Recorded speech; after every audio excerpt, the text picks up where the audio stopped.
Apa ini? Hai, saya Chandra Aulia Putri dengan NIM 72235200005. Hai, saya Rosmita dengan NIM 24237064.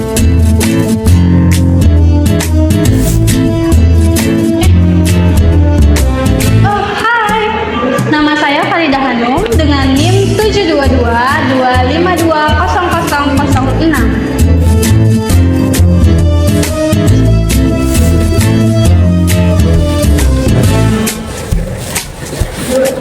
Halo semuanya, saya Jen Sapira Sani dengan NIM 722520005.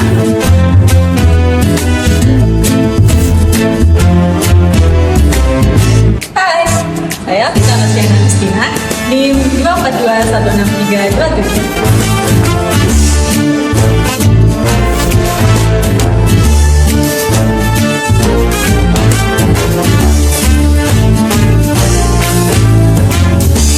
Hai, saya Lila Sakila dengan NIM 722122001.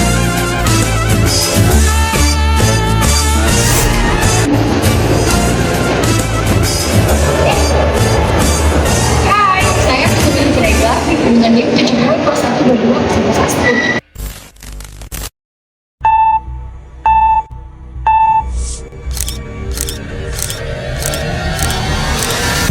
Kami dari kelompok 1 akan menampilkan video interview kami bersama perwakilan dari kantor BNI Sumatera Utara. Cek di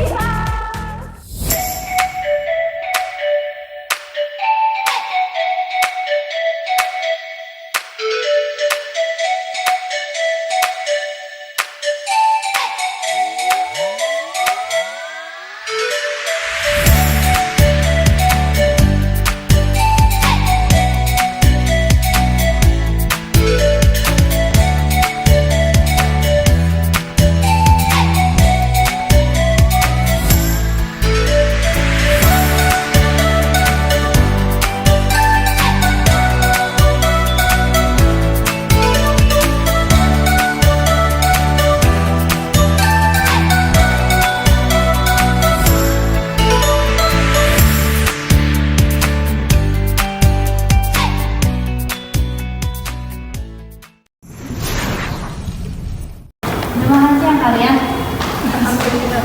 Udah ya, duduk aja.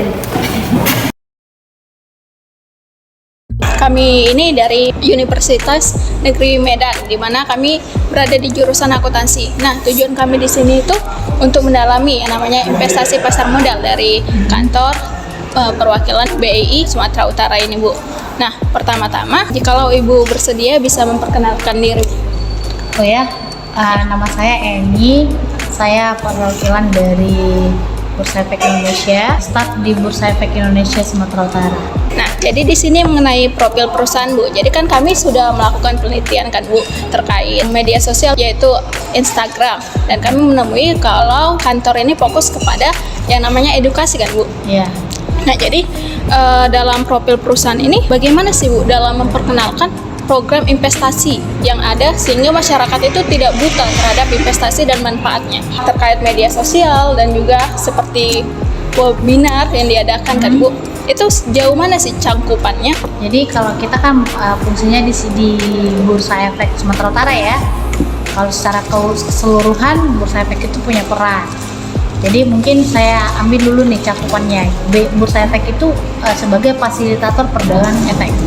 Jadi kalau ada perusahaan mau IPO, mau go public itu ke Bursa Efek Indonesia. Lalu ada investor itu mau berinvestasi di pasar modal, produk yang ada di pasar modal itu bisa melalui perusahaan sekuritas, tapi menggunakan sistem yang ada di bursa. Seperti itu ya, kalau misalkan ada investor mau membeli atau menjual saham, itulah berinvestasi di pasar modal. Ada produknya selain saham, ada reksadana, lalu ada obligasi, lalu ada ETF, sector warrant dan sebagainya. Nah, Kalau untuk di perwakilan Sumatera Utara itu kita lebih ke sosialisasi edukasi dan informasi ya untuk stakeholders kita. Nah, yang disosialisasikan siapa? Bisa ke instansi, ke akademisi, seperti itu ya. Jadi kalau ke akademisi itu ke sekolah, ke mahasiswa, seperti itu ya, universitas. Lalu bisa juga ke perusahaan-perusahaan yang membutuhkan literasi dan edukasi. Oh, jadi pihak luar itu yang menggapai atau ingin mengetahui itu dari kantor BI sendiri yang mengajukan atau mereka biasanya? Saling berhubungan ya, ada yang permintaan, ada yang kita yang mau ke sana. Jadi contohnya kalau sudah ada yang mengenal, mereka tinggal minta kita nih untuk memberi literasi. Ada yang misalkan yang baru kita kenal, kita boleh menyampaikan, kita bisa edukasi nih ke instansi Bapak Ibu. Apakah ada rencana untuk mengembangkan produk ini di masa mendatang? Oh, kalau itu pasti ada pengembangan produk.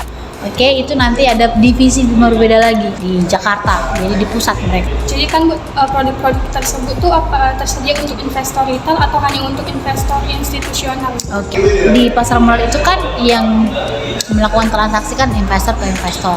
Ada dia investor yang mengatasnamakan perusahaan, ya institusi tadi. Ada investor dari retail, ya kita inilah orang perorangan, seperti itu. Jadi dua-dua disediakan di Iya, tapi itu bukan terpisah ya, semua satu market dia. satu. Iya, satu market. Jadi kalau bisa kalian punya akun, ya punya akun itu minimal pembukaan rekening 100.000, ya. Bukalah akunnya di Sekuritas. Nah, kalau di Galeri Investasi Unimed itu bekerja sama Sekuritas Indo Premier. Jadi tadi kan ada saham, reksadana dan sebagainya. Itu semua satu di market. Jadi tidak terpisah dia. Ya, jadi ada aplikasi Sekuritas itu nanti di situ ketemunya. Orang mau jual saham, ada investor mau beli, seperti itu dia.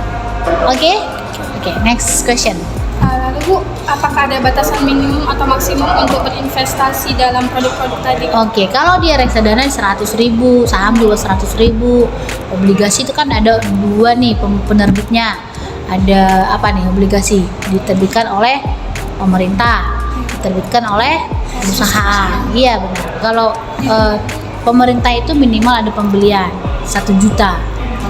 Kalau perusahaan biasanya minimal 5 juta, tapi tergantung penerbitnya. Ya ada sampai 5 miliar. Nah, tapi rata-rata kalau di obligasi negara itu rata-rata 1 juta minimal pembelian, maksimal kalau nggak salah 5 miliar. Kalau kita di saham tidak ada maksimalnya. Pada uangmu mau kamu investasikan boleh, tidak ada batasan. Tapi minimal dia kalau mau buka rekening dulu nih. Sama kayak kita di perbankan, teman-teman mau menabung, ada dong dana setoran awal, ya kan? Nah, buka rekening tabungan, teman-teman top up dana setoran awal. Nah, setoran awal juga sama dengan kita mau berinvestasi. Kalau mau berinvestasi di saham ataupun reksadana sama. Minimal buka akunnya setoran awalnya itu 100.000. Nah, lalu kalau kita mau berinvestasi di saham itu hitungannya lot. Ya, satu lot itu di dalamnya ada 100 lembar saham. Kalau dia di reksadana, dia jenis reksadana apa nih? 1 unit penyertaan. Ya, dilihat dari nilai aktiva bersih. Kalau di surat utang negara, obligasi negara, itu ada maksimal ada pembeliannya 5 miliar. Jadi itu tergantung obligasi yang dikeluarkan oleh negara tadi. Kan udah ditentukan di awal berapa bunganya, kuponnya, lalu minimal pembeliannya berapa, kemudian maksimal pembeliannya berapa. Lalu kalau dia di perusahaan juga seperti itu, ada minimal pembeliannya, seperti itu dia. Ini mengenai proses pelaksanaan programnya gitu Bu. Nah, bagaimana proses pendaftaran dan verifikasi identitas untuk menjadi bagian dari program investasi yang diselenggarakan? Buka akun, iya minimal 100.000 setoran awal. Lalu kamu kalau mau buka akun sama kayak di bank, kita mau buka akun apa yang dibutuhkan? Teman-teman sediakanlah KTP, NPWP kalau ada, kemudian buku tabungan. Kenapa dibuat buku tabungan? Kita kan berinvestasi, ya kan? Nanti dia akan dibuatkan username-nya dan password-nya. Ada nih, user dan password seperti virtual account dia kan. itu kan tidak bisa kita tarik dananya pakai ATM. Jadi kita harus menyediakan buku tabungan pribadi. Iya, beda ya buku tabungan dengan rekening efek kita beda. Kita lalu ada form yang akan kita isi. Nah, form yang akan kita isi ini nanti akan diproses oleh sekuritas, ya salah satu sekuritas. Kemudian akan masuk ke email kita, user dan passwordnya. Nah, lalu kita download lah aplikasinya. Lalu kita masukinlah setoran awal kita ke rekening dan nasabah atas nama diri sendiri. Ya.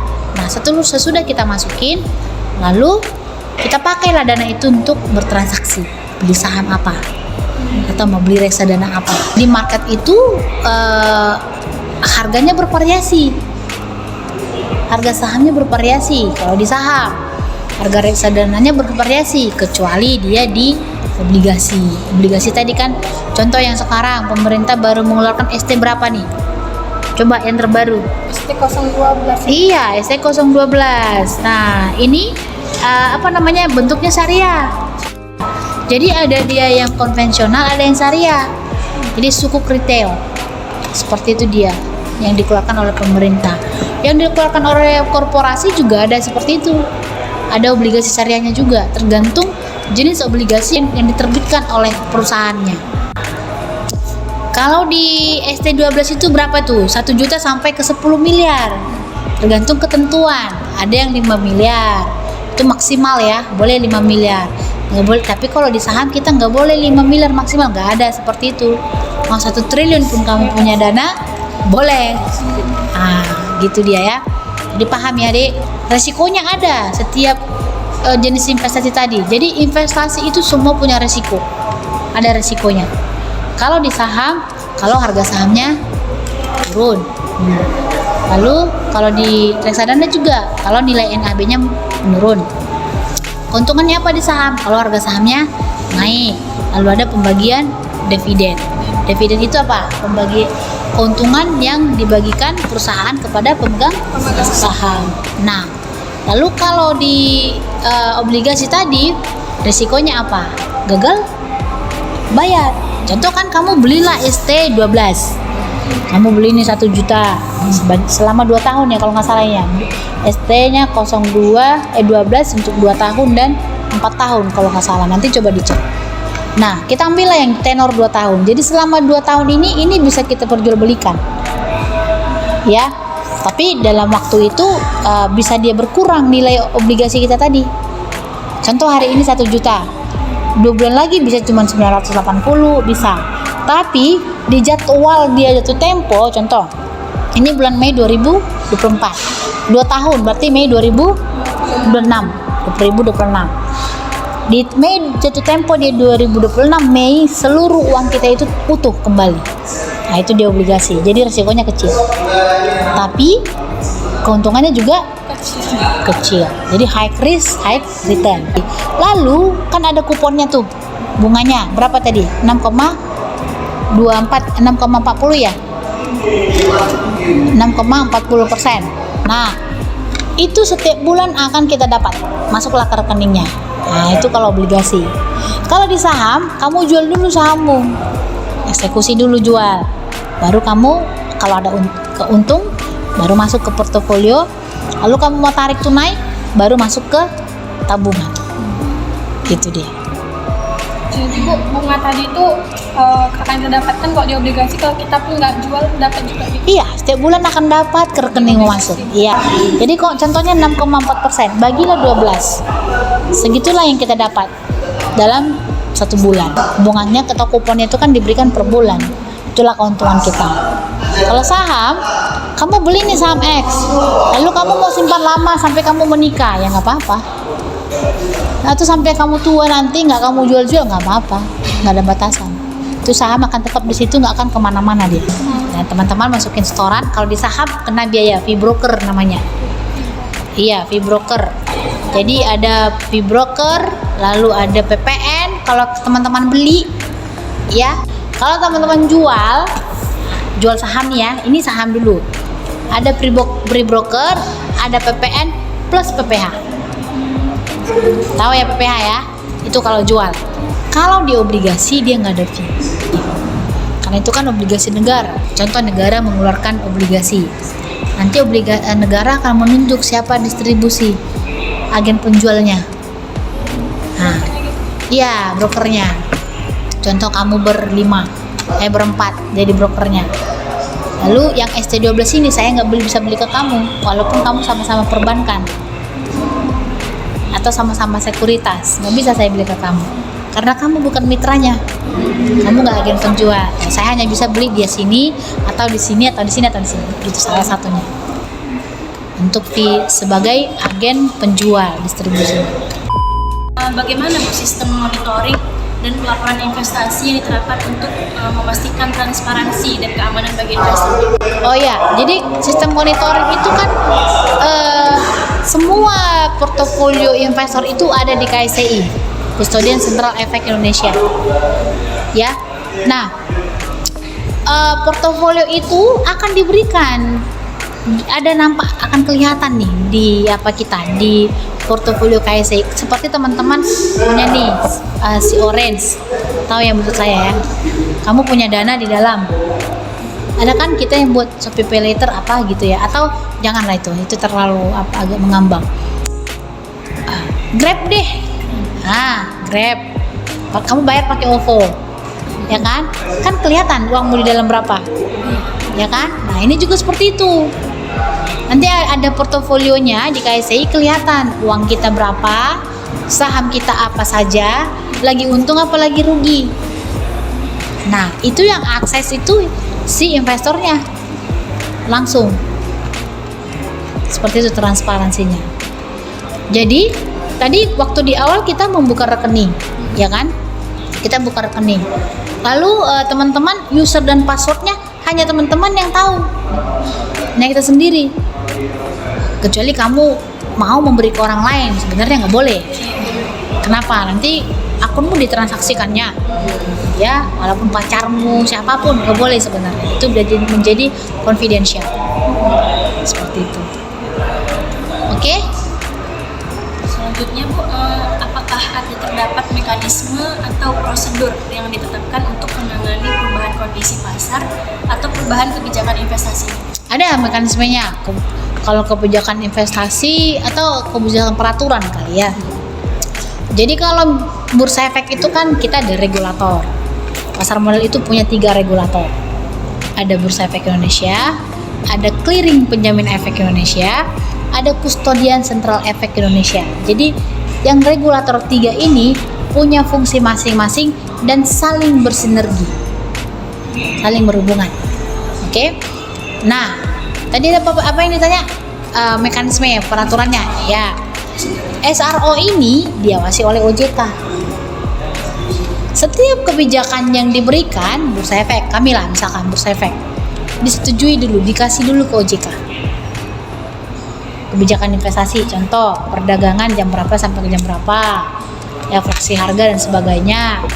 Nah itu diberikan dulu ke OJK, kalau di-approve oleh OJK maka bisa dijalankan. Seperti itu alurnya. Oke? Tujuan dulu baru bisa. Iya, dari OJK dulu.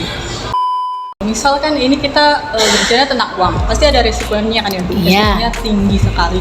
Bagaimana caranya untuk memitigasi resiko itu? Iya, jadi kalau kita di saham, kita mau berinvestasi beli, kita kalau membeli saham itu sama dengan kita pemilik perusahaan.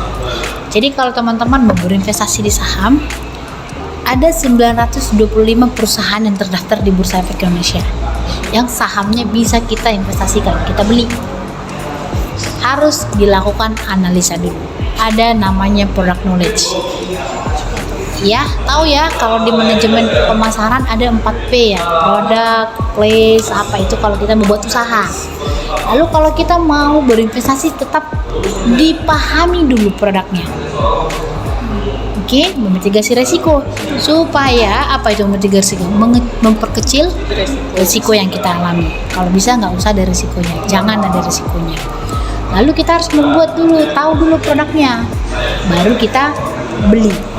Jangan kamu beli dulu, baru kamu pelajari, ya. Kamu pelajari dulu nih handphone mau dibeli, ya kan? Berapa RAM-nya, kameranya filternya seperti apa, seperti itu toh. Nah, iya, cukup nggak uang kita, ya kan, dikenali dulu dia, baru kita angkut pulang. Nah, seperti itu juga, kamu harus membuat namanya product knowledge-nya, itu dia memitigasinya. Kalau di obligasi juga seperti itu, tetap harus ada pengetahuan kita, bunganya berapa, risikonya seperti apa. Barang Gitu ya? keseluruhan. Ya, seperti itu. Kalau misal kita udah terlanjur beli nih Bu, tanpa kita nyari tahu dulu, apa ada perlindungan khususnya kalau Nggak misalnya ada. mereka gagal atau rugi? Nggak ada perlindungan khususnya. Kamu yang beli, kamu jangan pernah memberikan uang kamu itu dijaga oleh orang lain. Kita harus yakin dulu. Iya. Jangan kalau karena sudah kita rugi, maka kita mencari orang yang bisa melindungi kita, mengembalikan dana kita. Nggak ada, di sana nggak ada. Nggak ada. Itulah resiko Berarti investasi. kita sendiri. Iya, resiko investasi tanggung sendiri. nggak ada perlindungan. Nggak ada perlindungan kecuali uangmu itu dilarikan. Seperti itu ya. Baru kamu dilindungi, tapi harus ada bukti-bukti. Jangan kamu sekongkol lari uangnya, kita laporkan lari, nggak bisa sekarang, nggak bisa deh. Ada namanya investigasi nanti.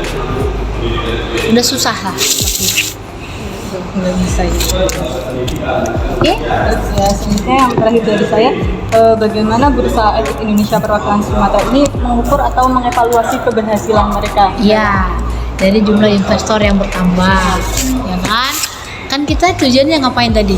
Mengedukasi, ya kan? Literasi. Nah, setelah diedukasi tertarik dong orang berinvestasi. Nah, kita ukur dari mana? Jumlah investor yang bertambah. Gitu dia. Transaksinya semakin banyak. Itu baru Berarti dari tahun ke tahun di bertambah. Iya, bertambah. Tahun 2023 investor kita bertambah 14%. Sekitar 12,6 juta jiwa. Itu waktu COVID itu gimana? Waktu COVID lebih banyak lagi. Oh, malah pada banyak yang main ke saham. Ya, karena orang di rumah saja. Oh, Kita hanya berbicara dengan gadget saja. Ya kan? Kita melakukan transaksi. Kita tidak ada nongkrong-nongkrongan. Ya kan? Di rumah saja ngapain? Ya, dengan gadget saja. Jadi waktu itu COVID itu jumlah investor kita naik drastis. Kalau misalnya perusahaan tersebut mau mengambil kembali saham itu Bisa buyback namanya. Buyback. Contoh, ini tadi perusahaan tadi yang milik keluarga 5% sahamnya diberikan ke umum. Udah mandiri nih dia. Kan awalnya dia mau ke publik karena dia apa? Butuh uang gitulah ya. Iya, butuh dana, butuh modal lagi kan. Dia udah mandiri. Udah banyak nih labanya. Pokoknya dia nggak butuh lagi lah. Kepemilikan itu dimiliki oleh umum lagi, retail, institusi dari pasar modal. Dia mau pemiliknya saya aja lah, nggak usah dibagi-bagi gitu ya. Ini perusahaan udah bagus, sudah bisa berdiri sendiri, bisa dia buyback. Ada prosedurnya. Oke, dia bisa buyback. Nanti ditemukanlah kan semua pemilik sahamnya, dimeetingkan, baru nanti dia nego-nego. Saya mau beli, berapa harganya? Saya kasih harga sekian. Janganlah Pak, katanya investornya naikkan lah. Ya itu lebih ini lagi dia. Lebih enak lagi investornya, bisa harganya 2 kali atau 5 kali lipat lebih tinggi lagi. Namanya dia mau buyback, kita boleh jual mahal dong yang punya. Tapi jual mahal bukan berarti mahal kali, enggak. Nanti dia nggak mau beli, contoh lah, kamu ini semua saham X ini, oke Pak, kita investor saya mau beli, mau buyback saham saya di harga 100.000 satu lembar. Contoh, kamu nggak mau ngasih, saya mau 200.000, ya udah, kamu nggak mau, yang lainnya mau, ya udah sahammu nggak ada yang punya lagi, mau kemana kamu jual? Nggak ada, karena di market udah nggak ada lagi nanti kode emitennya. Jadi itu berkaitan dengan harga pasarnya juga. Seperti itu dia. misalnya ada yang nggak mau jual terus gimana kalau yang nggak mau jual Ya udah biarin aja, biasanya dibiarin sama nasabahnya, ya untukmu aja itu nggak apa-apa. Rugi dong dia sebenarnya, uangnya nggak kembali. Nanti di market nggak ada lagi perdagangan, tutup nih kode sahamnya karena dia sudah jadi private company lagi. Tahu artinya private company, jadi perusahaan tertutup. Terbuka itu artinya kan semua kita bisa akses tuh. Nah, kita bisa beli tuh sahamnya di pasar modal. Seperti itu dia. Nama saya Mas Jamil Sregar, satu kelompok juga bersama. Jadi pertanyaannya Bu, bagaimana keterlibatan BEI Perwakilan Sumatera Utara dan dalam memfasilitasi penerbitan dan perdagangan obligasi korporasi atau instrumen investasi lainnya? Instrumen investasi lainnya contohnya apa? Kita cut di obligasi saja ya. Nah, jadi sebenarnya kan obligasi itu punya pemerintah, punya perusahaan ya. Dia dikelola di bursa, hanya dikelola saja, seperti itu.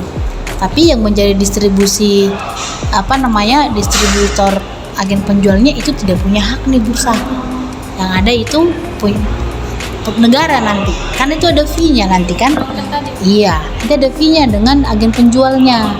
Jadi cuman hanya sebagai penyedia perdagangan saja di bursa. Kalau untuk obligasi seperti itu, untuk obligasi negara, obligasi swasta ya dikelola di bursa. Dan bursa yang ada nanti listing fee-nya dan sebagainya. Seperti itu dia. Makanya itu Bu tadi dalam bentuk listing apa? Listing fee. Iya, jadi perusahaan ini contohnya dia mau menerbitkan obligasi, terdaftar lagi dia di Bursa Efek Indonesia. Oke, keluarkannya lah obligasinya. Nanti si perusahaan itu bayar listing fee.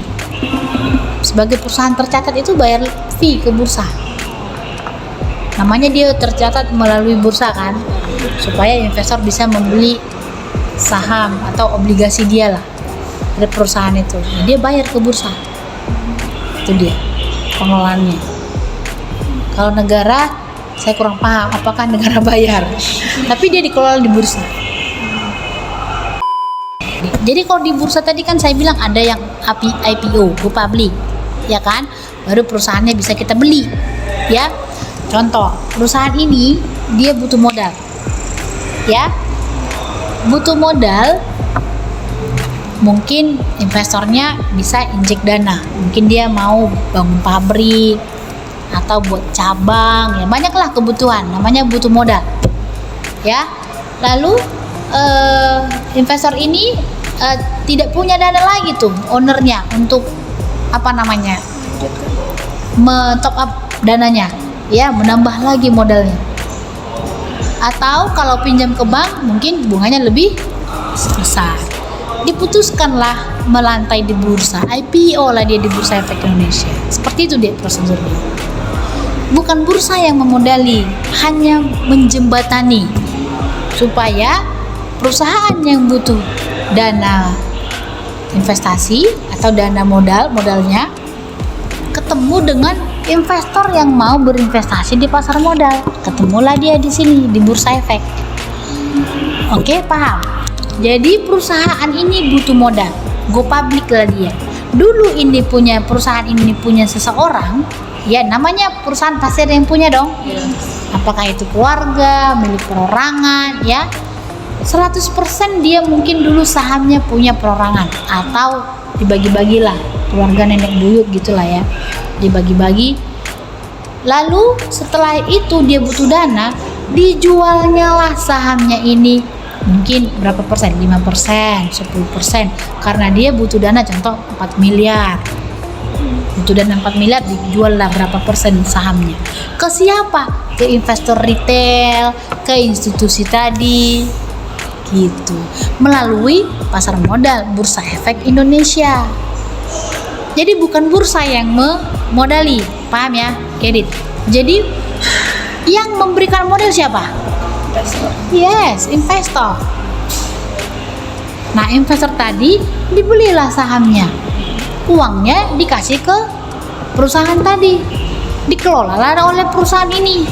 Oke, dikelola, dibangunnya lah pabriknya, ya. Dulu mungkin dia punya pabrik 1, bertambah lagi 2, harga sahamnya jadi naik. Kenapa? Karena labanya semakin naik. Makanya perusahaan yang sudah terbuka itu di depannya, di belakangnya ada TBK, TBK itu terbuka. Artinya saham dari perusahaan tersebut bisa kita beli di mana? Di bursa? Iya. Iya, tapi walaupun sahamnya terdaftar di bursa, tapi teman-teman tidak bisa, investor itu tidak bisa langsung membeli ke bursa, harus melalui sekuritas. Itulah tadi Indo Premier yang sekuritas yang bekerja sama dengan GI BI Unimed ini. Itu dia. Jadi ada wakil perantara perdagangan efeknya. Jadi contohnya kamu punya uang, datanglah kamu ke saya, Kak, saya mau beli saham si X. Nggak bisa deh. Saya akan kamu buka dulu rekening di sini ya. Iya, buka rekening di sini, lalu nanti masukkan danamu ke RDR-mu sendiri, baru kamu ke aplikasi, belilah sahamnya. Dari situ caranya. Gitu ya. Jadi bursa itu tidak memodali perusahaan apapun, tidak. Tapi menjembatani. Iya. Kalau kita masih memulai, jangan ikut-ikutan. Jangankan yang sudah berinvestasi, jangan ikut-ikutan. Jangan tertarik dengan investasi yang menawarkan imbal hasil yang tinggi. Jadi investasi itu harus legal dan logis, masuk akal returnnya. Tingkat pengembaliannya masuk akal. Ya, nggak ada investasi hari ini 1 juta, besok 5 juta, ada. Itu dia. Jadi gunakan dana yang menganggur, jangan pakai dana yang mau kita konsumsi. Uang makanmu nih, ada yang kos di sini? Ada. Kos, kamu pakai uang makanmu, nggak makan kamu nanti. Kamu pakai uang kuliah, nggak boleh. Jadi ada di budgetnya, budgeting rules namanya. Terapkanlah itu dalam usia dini kalian ini. Jadi kita harus benar-benar mau mendisiplinkan diri, disiplinlah. Disiplin itu yang perlu. Sama seperti kita mau, teman-teman sekarang ini mau menanam pohon aset. Menanam pohon, kalian tanam, biarkan hidup nggak? Kenapa? Karena tidak dijaga, tidak dirawat, Nggak disiram, nggak dikasih dia makan, kering lah dia, matilah dia. Nah kalau aset pohon itu gimana? Kita rutin, kita beli, kita pantau, lalu kita beli lagi, kita pantau, nanti dia akan bertumbuh. Nah berbuahnya kapan? Kalau pohon kita tanam sekarang, besok berbuah. Pohon apalah itu? Ya kan? Atau kita bimsalabimkan pun 1 hari 1 malam nggak akan berbuah dia. Gitu dia. Jadi investasinya seperti itu. Hari ini kita invest, mulai berinvestasi, teman-teman mulai berinvestasi, nikmatilah 5-10 tahun, bahkan 20 tahun lagi.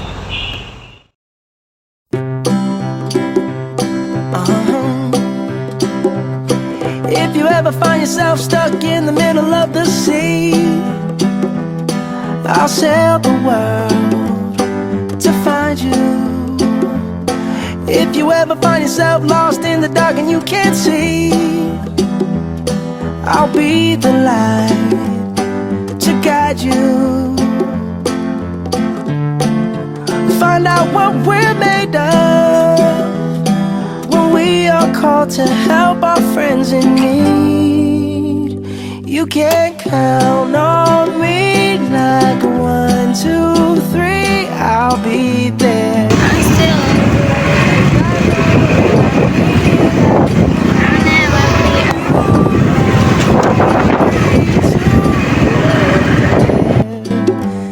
Cause that's what friends are supposed to do, oh yeah. Ooh, ooh, yeah, yeah. If you're tossing and you're turning and you just can't fall asleep, I'll sing a song beside you. And if you ever forget how much you really mean to me, every day I will remind you. Oh, find out what we're made of when we are called to help our friends in need.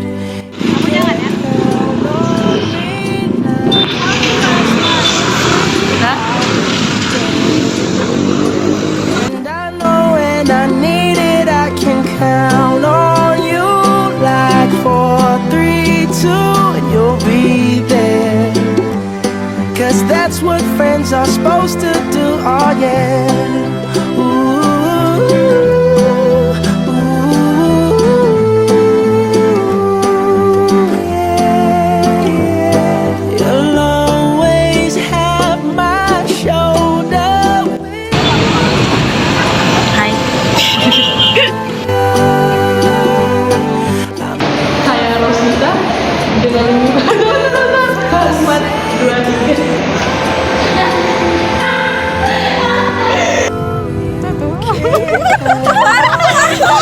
Like 1, 2, 3, I'll be there.